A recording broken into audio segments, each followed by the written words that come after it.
Welcome to Sri சமையல். இன்னைக்கு பச்சை பருப்பும் கொண்டக்கடலையும் வச்சு ஒரு கிரேவி தான் பண்ண போகிறேன். வாங்க எப்படி பண்ணுறதுன்னு பார்க்கலாம். முளைக்கட்டிய பச்சை பருப்பும் கடலையும் எடுத்து வச்சுருக்கேன்.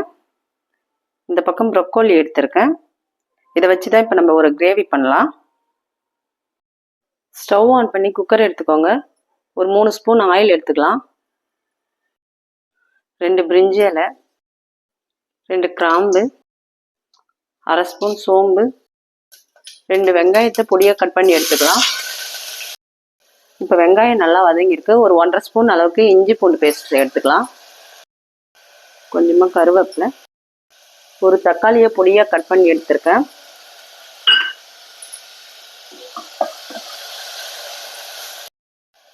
இப்போ கிரேவிக்கு தேவையான உப்பு எடுத்துக்கலாம்.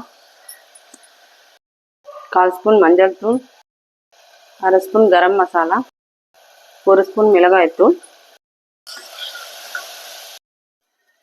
இப்போ முளைக்கட்டிய பச்சை பருப்பும் கொண்டக்கடலையும் எடுத்துக்கலாம். இப்போ ப்ரொக்கோலியும் சேர்த்து நல்லா மிக்ஸ் பண்ணிக்கோங்க.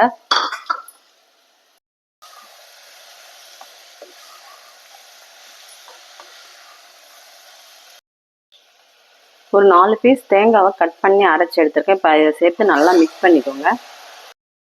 இப்போ அதே கப்பால் 1 கப் தண்ணி எடுத்துக்கோங்க. இப்போ மூடிட்டு ஒரு 4 விசில் வரட்டும், அதுக்கப்புறம் பார்ப்போம்.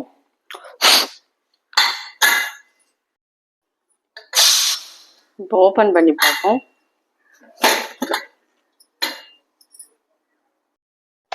இப்போ சூப்பரான ஒரு கிரேவி ரெடியாக இருக்குது பாருங்க. இது மாதிரி நீங்களும் உங்கள் வீட்டில் செஞ்சு பார்த்துட்டு எப்படி இருக்குன்னு கமெண்ட் பண்ணுங்க. வாங்க, இந்த வீடியோ பிடிச்சிருந்தா லைக் பண்ணுங்க, ஷேர் பண்ணுங்க, சப்ஸ்கிரைப் பண்ணுங்க.